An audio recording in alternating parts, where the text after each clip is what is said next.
Apakah benar salib terbalik merupakan simbol pemujaan pada setan? Salam Seniman, Senin nambah iman. Dalam pembahasan mengenai hal ini, admin akan membahas dari perspektif Gereja Katolik. Ketika melihat ada simbol salib terbalik, terdapat anggapan bahwasanya hal tersebut merupakan simbol gereja setan, aliran sesat, dan sebagainya. Maka pada suatu ketika saat Bapak Paus duduk di kursi dengan simbol salib terbalik, membuat orang yang tidak paham beranggapan bahwa Paus itu sebenarnya antikristus yang beredar seperti itu. Tentu saja hal ini tidak benar apabila orang yang tidak mengerti mengenai sejarah panjang dari gereja itu sendiri.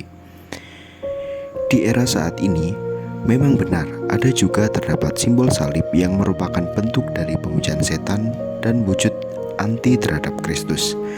Apalagi ketika simbol salibnya terdapat elemen-elemen lain seperti misalnya kepala kambing dan lain-lain. Tetapi dalam perspektif sejarah panjang Gereja Katolik dan juga tradisi suci, bahwa Santo Petrus murid Yesus disalibkan dengan terbalik. Lalu yang menjadi pertanyaannya sekarang, salib terbalik itu salibnya setan atau salibnya Santo Petrus? Lalu ketika nanti kita memasang salib terbalik, terus yang datang setan dan bukan Santo Petrus, bagaimana dong?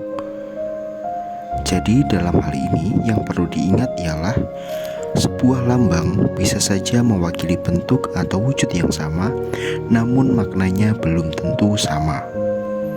Salib terbalik yang digunakan sebagai pemujaan setan itu memang benar adanya. Tetapi maksud dari salib terbalik aliran setan ialah membalikan salib Yesus Kristus dalam pengertian kontra atau anti Yesus Kristus. Sedangkan salib terbalik Santo Petrus memiliki pemaknaan bahwasanya suatu tanda ketidaklayakan apabila disamakan dengan salib Yesus Kristus.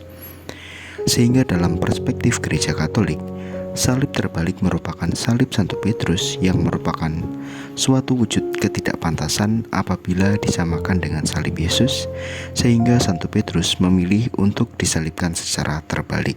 Lebih mendalam lagi, lambang salib terbalik memiliki landasan Alkitabiah. Dalam kitab suci dijelaskan bagaimana Rasul Petrus mati berdasarkan Injil Yohanes bab 21 ayat 18 sampai 19. Namun ketika ayat tersebut dibaca begitu saja tanpa didasari dengan pengetahuan tradisi suci gereja, akan terdengar datar begitu saja, sehingga harus dipahami lebih mendalam. Injil Yohanes bab 21 ayat 18 yang berbunyi, "Tetapi kalau engkau sudah tua, engkau akan mengulurkan tanganmu, dan orang lain akan mengingat engkau dan membawa engkau ke tempat yang tidak kau kehendaki." Dalam ayat tersebut terdapat beberapa hal yang harus digarisbawahi. Yang pertama ialah kata mengulurkan tanganmu. Hal ini menyangkut mengenai problem kebahasaan dan juga terjemahan. Karena kalau kita membuka teks asli dalam bahasa Yunani, ada terjemahan lain selain mengulurkan tanganmu dan akan menemukan kata ektenis. Dan jika diterjemahkan ke dalam hal yang berbeda, juga memiliki arti merentangkan. Sehingga apabila mengulurkan tanganmu diganti dengan merentangkan tanganmu, konteksnya berkaitan dengan penyaliban. Artinya, Santo Petrus merentangkan tangannya di kayu salib. Yang kedua, kata mengikat engkau. Seseorang yang disalib itu pastinya akan diikat. Namun, pemaknaan diikat tidak melulu mengarah diikat dengan tali, tetapi dipaku di kayu salib juga memiliki pemaknaan diikat. Yang ketiga ialah kata tempat yang tidak kau kehendaki. Dalam hal ini maksud dari tempat bukan berarti tempat suatu wilayah, tetapi mengerucut pada tempat kayu salib itu sendiri.